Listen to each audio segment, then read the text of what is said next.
नमस्कार दर्शकों, जेके प्राइम में आपका स्वागत है और मैं विनोद कुमार। दर्शकों, सरकार हो या भारतीय जनता पार्टी टाल क्लेम करती है और खास तौर पर 5 अगस्त 2019 के बाद जब 370 में संशोधन होता है, 35A को रिपील किया जाता है, उसके बाद से जो बदलाव आए हैं उनका वह महिमा मंडल किया जाता है और इतने ज्यादा टाल क्लेम्स किए जाते हैं कि उसके बाद से पत्थरबाजी खत्म हो गई, अलगाववाद समाप्त हो गया, आतंकवाद समाप्त हो गया। लेकिन जो लोकसभा और राज्यसभा के आंकड़े बताते हैं वो कुछ बदली हुई तस्वीर बताते हैं। उनका कहना है कि पिछले 3 सालों में 2019, 2020 और अभी तक 2021 तक 1033 आतंकी घटनाएं हुई हैं। सिर्फ इतना ही नहीं, 177 सुरक्षाकर्मी शहीद हुए हैं। तो आप अंदाजा लगा सकते हैं कि जो टाल क्लेम है उनमें कितना बड़ा क्लेम है। चर्चा करेंगे। हमारे पैनलिस्ट हैं साहिल शर्मा, कांग्रेस से ताल्लुक रखते हैं। साहिल जी, आपका स्वागत है और मुबारक है, आपको अभी रिसेंटली प्रवक्ता भी बनाया गया है। और वीरेंद्र सिंह हैं, पीपल्स डेमोक्रेटिक पार्टी से ताल्लुक रखते हैं। वीरेंद्र जी, आपका भी स्वागत है। और साथ साथ प्रमोद कपाई जी, जो भारतीय जनता पार्टी से ताल्लुक रखते हैं। कपाई साहब, आपका भी स्वागत है। शुरुआत कपाई साहब आप ही से की जाए तो बेहतर होगा, क्योंकि आप ही क्लेम करते हैं कि 5 अगस्त 2019 के बाद बड़ा भयंकर बदलाव आया है, पॉजिटिव सकारात्मक तरीके से। तो आपने आंकड़े तो देख ही लिए। नमस्कार विनोद जी। जी, आपने कहा कि बदलाव आया है, लेकिन इसमें कोई दोहराई वाली बात नहीं है। बदलाव तो आया है। अगर बदलाव नहीं होता तो आज हमारी जेलों में ये आतंकवादी सड़ रहे होते। आज वो स्थिति है कि आतंकवादी को जब भी जहाँ भी कहीं मिलता है उसको मार गिराया जाता है, उसको जेल में बंद नहीं किया। पहले वाली सरकारों ने यही किया कि जो भी जितने भी हमारे मिलिटेंट्स थे उनको पकड़ा और जेल में ठोक दिया। और फिर उसके बाद क्या हुआ आपके सामने ही है कि किसी ब्यूरोक्रेट ने, किसी नेता लोग ने अपना कहीं ना कहीं जुगाड़ बना के उनको फिर छुड़वा के फिर वो यही हरकतें करते थे। और मुझे लगता है कि जब से भारत में भारतीय जनता पार्टी की नरेंद्र भाई मोदी जी की क़यादत की सरकार आई है, तब से आर्मी को पूरे के पूरे कपाई साहब, आप कोई एग्जांपल देंगे कि किस सियासी जमात ने, किस सियासी लीडर ने ऐसा किया, आतंकवादियों को छुड़वा दिया? कोई एग्जांपल है, कोई उदाहरण है आपके पास? देखिए, अब नाम जरूरी लेना तो मैं भी ले भी सकता हूं, लेकिन मुझे लगता है कि आप सबको पता ही है उसके बारे में। जब होम मिनिस्टर हमारे मुफ्ती साहब थे, तब भी ऐसा ही हुआ था कि बड़े बड़े नेता की वजह से, उनकी बेटी की वजह से बड़े बड़े मिलिटेंट छोड़ने पड़े कांग्रेस सरकार को। मैं जानबूझ के भाई साहब ये बात जानबूझ के पूछ रहा था, फिर आपकी क्या मजबूरी बनी कि 2014 में आपने उनके साथ मिलकर के सरकार बनाई? अगर आप नेशनल कॉन्फ्रेंस का नाम लेते हैं तब भी आपने नेशनल कॉन्फ्रेंस के साथ मिलकर के केंद्र में सरकार चलाई। देखिए, सरकार कहीं ना कहीं मिनिमम प्रोग्राम से होती है, क्योंकि जब सरकार बनती है पहले एक एजेंडा तय होता है। एजेंडा के तय के मुताबिक सरकार बनती है। कभी भी सरकार ऐसे हानन फान में नहीं बनती है। और मुफ्ती साहब के साथ बैठ के हमारे प्राइम मिनिस्टर साहब ने बैठ के एक एजेंडा तय किया था। उस मिनिमम कॉमन प्रोग्राम के तहत ही सरकार चलनी थी। जब हमें लगा कि ये सरकार नहीं चल रही, वो उस एजेंडे के मुताबिक नहीं चल रहे, हमने एक सेकेंड भी लाया सरकार तोड़ने में। जी, फटाफट सरकार तोड़ दी। और उसका आपके सामने रिजल्ट है कि हमने किसी को पूछा नहीं। और एक बात मैं साथ और जोड़ता हूं, अगर ऐसे ही कहीं दूसरी पार्टी के साथ जोड़ के सरकार बनती, चाहे वो कांग्रेस के साथ होती, चाहे एनसी के साथ होती, तो मुझे नहीं लगता ये लोग सरकार तोड़ते। क्योंकि इनको सरकार के साथ बहुत प्यार है। ब्रीफ करेंगे कि जो कहते हैं चमड़ी जाए पर दमड़ी ना जाए। कपाई साहब जो बोल रहे हैं उसमें कितनी सदाकत है, कितनी सच्चाई है? देखिए विनोद जी, जो सच्चाई है वो आपके टेबल पे है जी। जैसे आपने अभी कहा कि ये हमारे आंकड़े तो नहीं है ना हम पीडीपी ने बनाए हैं, ना कांग्रेस ने, एनसी ने बनाए हैं। ये आंकड़े पार्लियामेंट ने दिए हैं जी। अगर ये कहते हैं कि 5 अगस्त 2019 को जो जम्मू कश्मीर के साथ बेइंसाफी की गई, मैं उसको बेइंसाफी कहूंगा, उसके बाद ये कहते हैं कि हमने जम्मू कश्मीर में हालात कंट्रोल कर लिए, तो हमने जम्मू कश्मीर में एक नया दौर शुरू कर दिया, तो 1033 जो मामले हैं मिलिटेंसी एक्टिविटी के वो बढ़ गए हैं। आज देखिए कश्मीर में सिविलियन किलिंग हो रही है। अगर एक तरफ से भारतीय जनता पार्टी कहती है कि कश्मीर में हालात ठीक हैं, तो फिर ये मिलिटेंसी एक्टिविटी क्यों बढ़ रही है? दूसरी बात अभी इन्होंने की कि मिलिटेंट को छुड़ाया। मैं इनसे पूछना चाहता हूं कि कंधार में जो आप जहाज लेके खुद हमारे देश के तब के विदेश मंत्री लेके गए जब जिन लोगों को छोड़ने के लिए, उस वक्त सरकार की कौन सी मजबूरी थी? क्यों किया? उस वक्त सरकार ने क्यों नहीं अपना 56 इंच का सीना दिखाया? जाए उस वक्त आपकी लीडरशिप कहां थी? दूसरी बात मैं इनसे आज करना चाहता हूं कि आप लोगों ने जम्मू कश्मीर के लोगों के साथ धोखा किया है। मैं ये कहना चाहता हूं कि भारतीय जनता पार्टी बताए कि आपने 5 अगस्त 2019 को पार्लियामेंट में ये बातें कही थी कि जम्मू में, खासतौर जम्मू कश्मीर की बात, और इन्होंने पर्टिकुलर जम्मू के लिए कहा था कि हम जम्मू में डेवलपमेंट के फ्लड गेट खोल देंगे, हम जम्मू के नौजवान को रोजगार देंगे, यहां इंडस्ट्री पैकेज आएगा। मुझे आप बताइए 3 साल होने को हैं, एक भी ऐसा काम मुझे बताइए जो इन्होंने किया। हाँ, इन्होंने हमारे पे एहसान किया, भारतीय जनता पार्टी ने हम पे एहसान किए, इन्होंने जम्मू के रिसोर्सेज को बाहर के लोगों को बेचना शुरू कर दिया।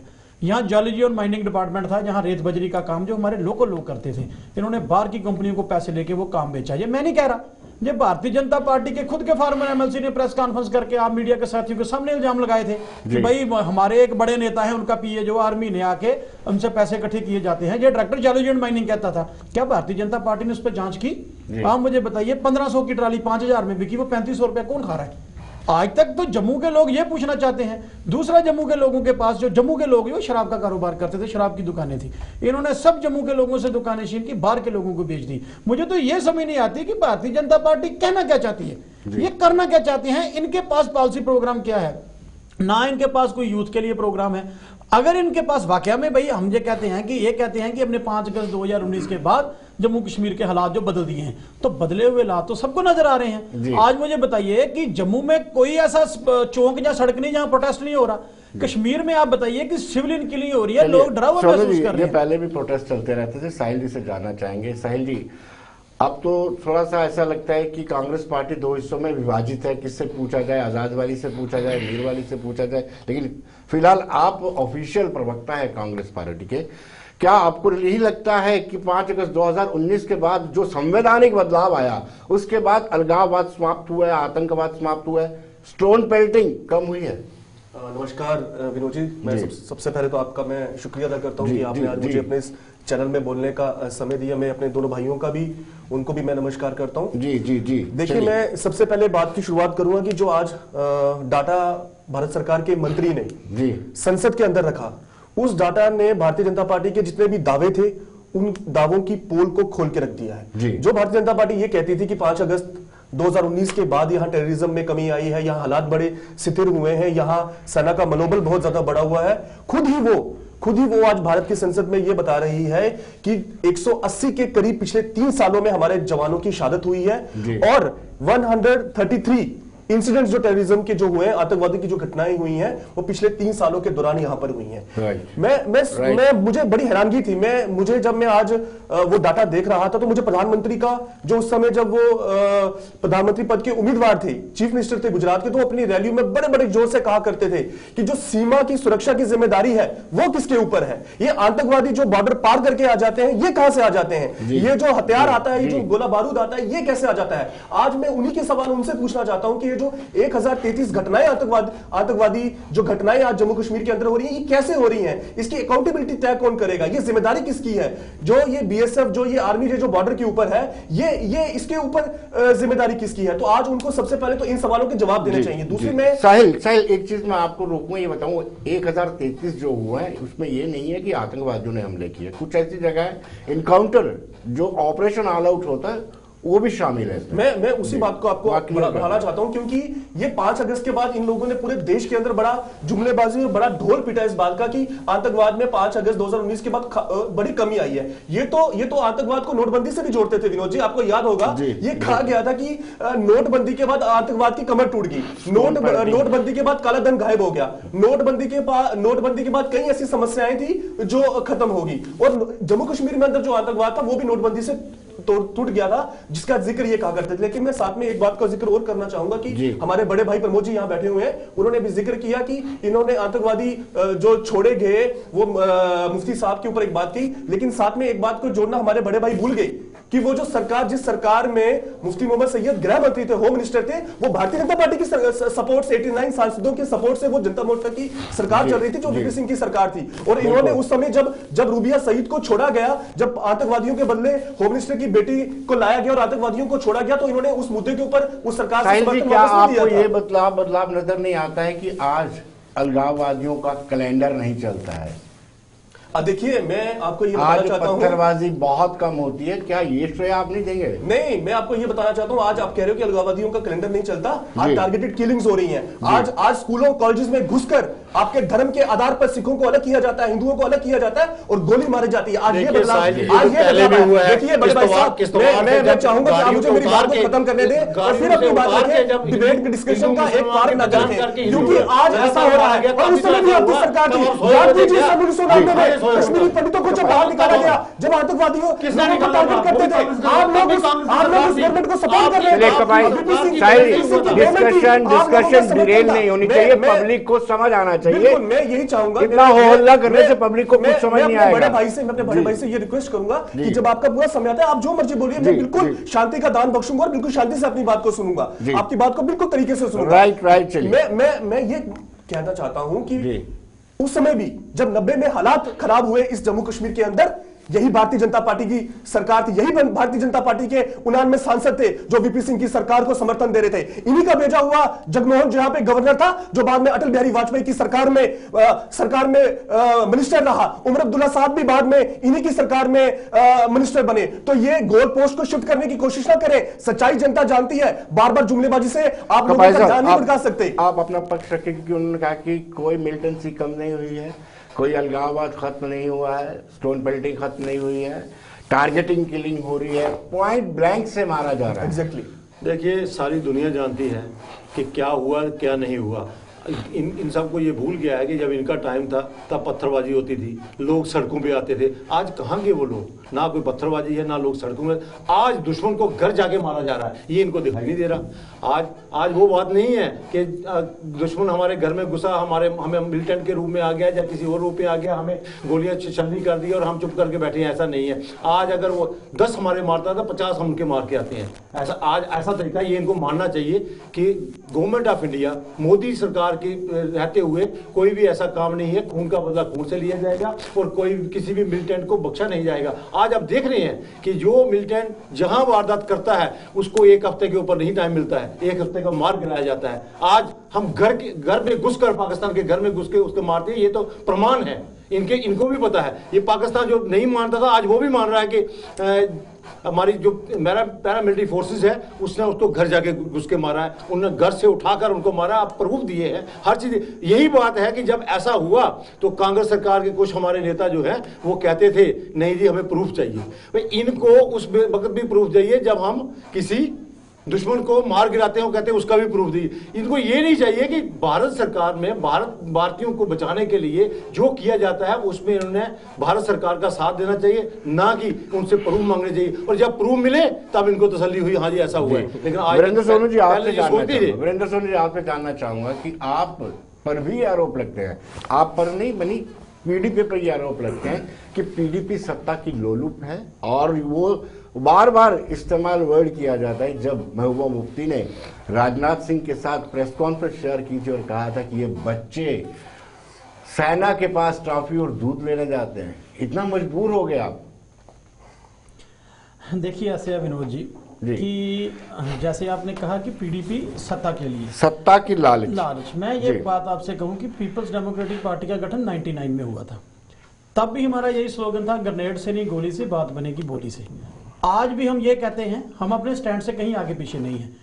सत्ता की जहां तक बात थी, भारतीय जनता पार्टी के साथ जो 2014-15 में हमारी सरकार बनी, वो कॉमन मिनिमम प्रोग्राम के तहत बनी थी, और उसमें कुछ एजेंडा ऑफ लाइंस बनाया गया था कि जिसके ऊपर हमने काम करना था जी।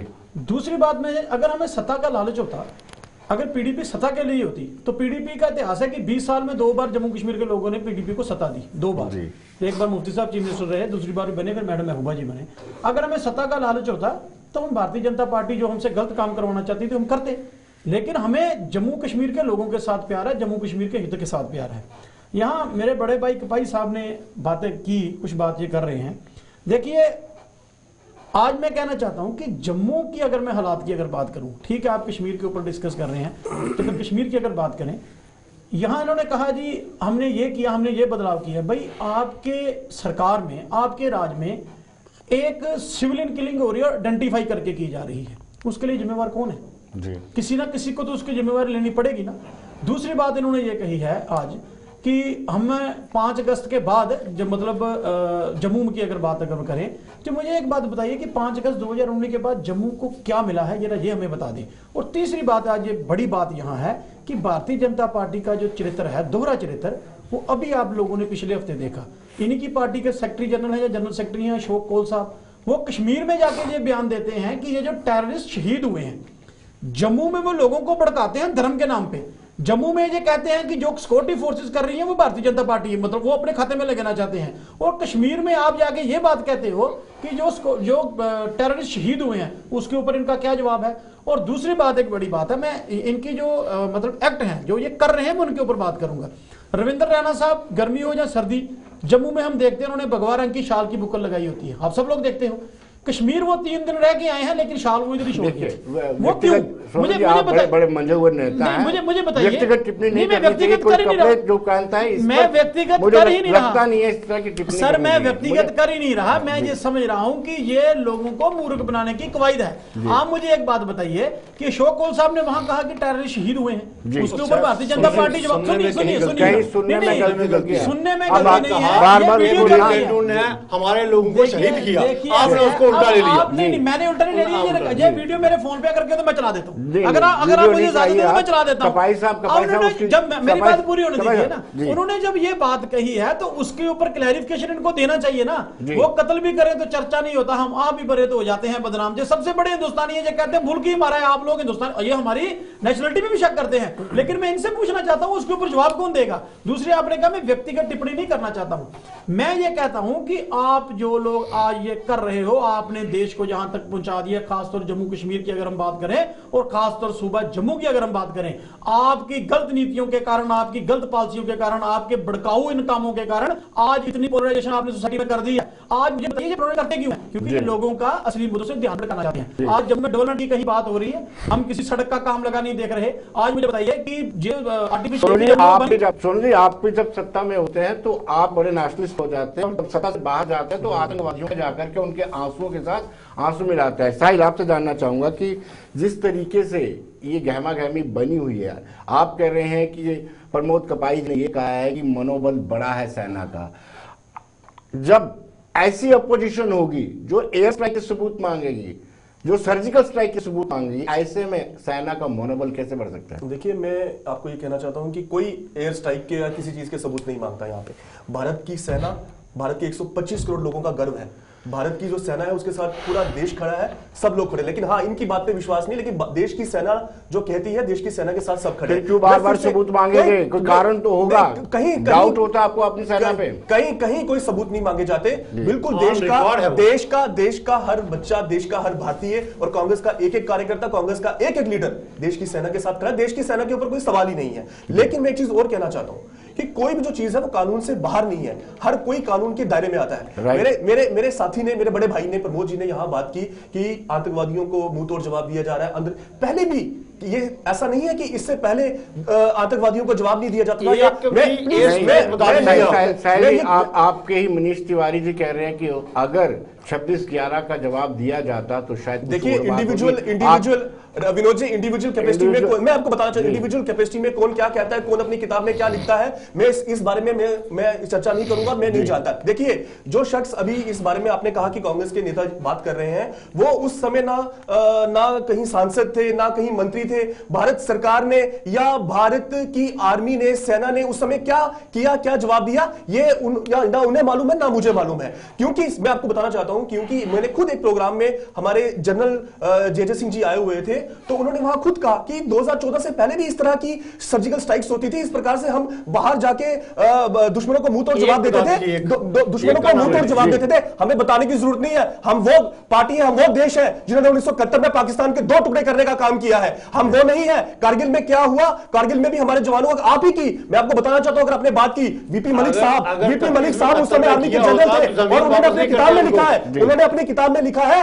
कि उस समय की सरकार ने हमारे इनपुट्स पे काम नहीं किया, उन्होंने एजेंसीज के इनपुट्स पे काम किया, जिसका हमें नुकसान हुआ है। इंडिविजुअल लेवल पे कौन अपनी किताब पे क्या बात कहता है, मैं उस चीज का जिक्र नहीं करूंगा। मणिशंकर और दिग्विजय सिंह बोलते तो इंडिविजुअल हो जाता है, वो देश के खिलाफ भी बोल जाते हैं। मेरी बात सुनिए, कई ऐसी किताबें लिखी जाती हैं। आपके बलराज मधोक साहब ने भी एक किताब लिखी थी जिसमें उन्होंने जिक्र किया है कि पंडित दीनदयाल उपाध्याय के पीछे भारतीय जनता पार्टी के कौन बड़े सीनियर नेता थे। मैं उस चर्चा पे नहीं जाना चाहता कि इंडिविजुअल किताबों पे कौन क्या, अपनी किताब को बेचने के लिए कौन क्या लिख देता है। मैं यहाँ पे इस बात का जिक्र करूंगा क्योंकि आज का टॉपिक जम्मू कश्मीर है। जम्मू कश्मीर में बड़ी आतंकवादी घटनाएं हैं। प्रमोद जी, आप बताइए, जिस तरीके से, चलिए साहिल जी, आपने कहा कि उन्होंने अपनी किताब बेचने के लिए लिखा है कि 26 मैं नहीं जानता कि उन्होंने क्या लिखा है, क्या नहीं, क्योंकि इस प्रकार के जो लोग होते हैं, नेता लोग होते हैं। सवाल बनते हैं, आप सत्ता में हैं, आपसे सवाल जरूर बनते हैं कि आतंक की इतनी बड़ी वारदातें हुई हैं 3 सालों में, और आप ये क्लेम करते हैं कि आतंकवाद खत्म हुआ है, समाप्त होने के कगार पर है।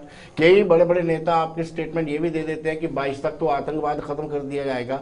कल उमर अब्दुल्ला ने ये स्टेटमेंट दिया है कि हमने आतंकवाद को खत्म किया, बीजेपी ने दोबारा से उस आतंकवाद को जीवित कर दिया। देखिए विनोद जी, पहले तो मैं इनका जवाब दूंगा 1971 1965 का जो इन्होंने बात किया। 1965 में जो कहते हैं कि हमने पाकिस्तान के साथ लड़ाई की और पाकिस्तान ने जहां जहां पाकिस्तान आगे आया उसको वापस इन्होंने गिराना ने वहीं स्टॉप कर दिया। 1971 में चाइना ने जितनी जमीन हमारी ले ली वो वापस नहीं ली। आज मोदी जी के टाइम और अटल जी के टाइम जहां जहां चाइना ने हाथ लगाया उसके हाथ काट के पीछे कर दिया गया, उनको वापस धकेल दिया गया। दूसरी बात आपकी आ गई, जैसे आप कह रहे हैं कि मिलिटेंसी की बात कर रहे हैं, मैं मिलिटेंसी बिल्कुल आज का विषय यही था। बिल्कुल मैं मिलिटेंसी पे आऊंगा।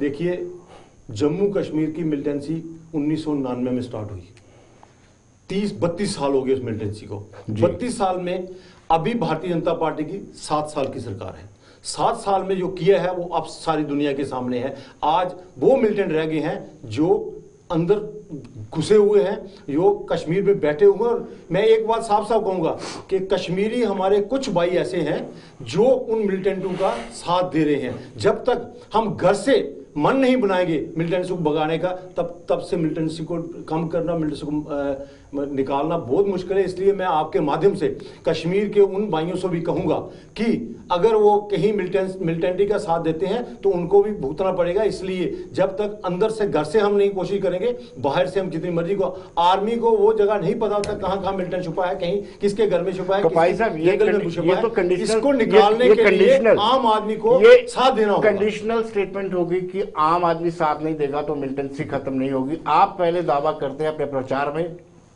दावा करते हैं, 56 इंच का सीना भी बताते हैं, आप कहते हैं आतंकवाद को खत्म किया जाएगा, आंख से आंख मिलाकर के बात पाकिस्तान से की जाएगी। जी वो बात आज भी हम दावा करते हैं, क्योंकि फिर आप कंडीशनल रखते हैं कि अगर पब्लिक साथ देगी तो। मिलिटेंट को जेल के अंदर नहीं भर्ती किया, उन्होंने गोली का जवाब गोली से दिया और जो भी मिलिटेंट मिला उसको मार गिराया है। मानता हूं उसमें कहीं, जैसे इन्होंने कहा सिविलियन का, वो मानता हूं मैं, कहीं सिविलियन भी का भी किसी न किसी जगह नुकसान हुआ होगा, लेकिन ये फंस जाएगा क्रॉस फायरिंग में। क्या करोगे आप? या तो मिलिटेंट बचा लो, या क्रॉस फायरिंग में कुछ ना कुछ हो जाता है। हम उसके लिए भी वचनबद्ध हैं, दुखी हैं, सोच ये मानते हैं इस बात की कि नहीं होना चाहिए, लेकिन यो क्रॉस फायरिंग में फंसा। वो महबूबा मुफ्ती खुद ही कहा था कि यो मिलिटेंट जब क्रॉस फायरिंग होती है तो वहां पत्थरबाजी होती है तो वहां बच्चे क्या करने जाते हैं, टाफियां तो बांटी नहीं जाती। यही मैं कहूंगा कि जब क्रॉस फायरिंग होती है तो वहां आम आदमी क्या करने जाता है, नहीं जाना चाहिए। और मैं ये जरूर कहूंगा कि वहां के, मैं इसीलिए कह रहा था, जब तक वहां का लोकल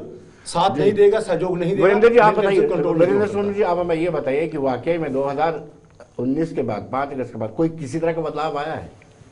जो ट्रायल क्लेम ये करते हैं, क्या वाकई में उस पर कोई सच्चाई है?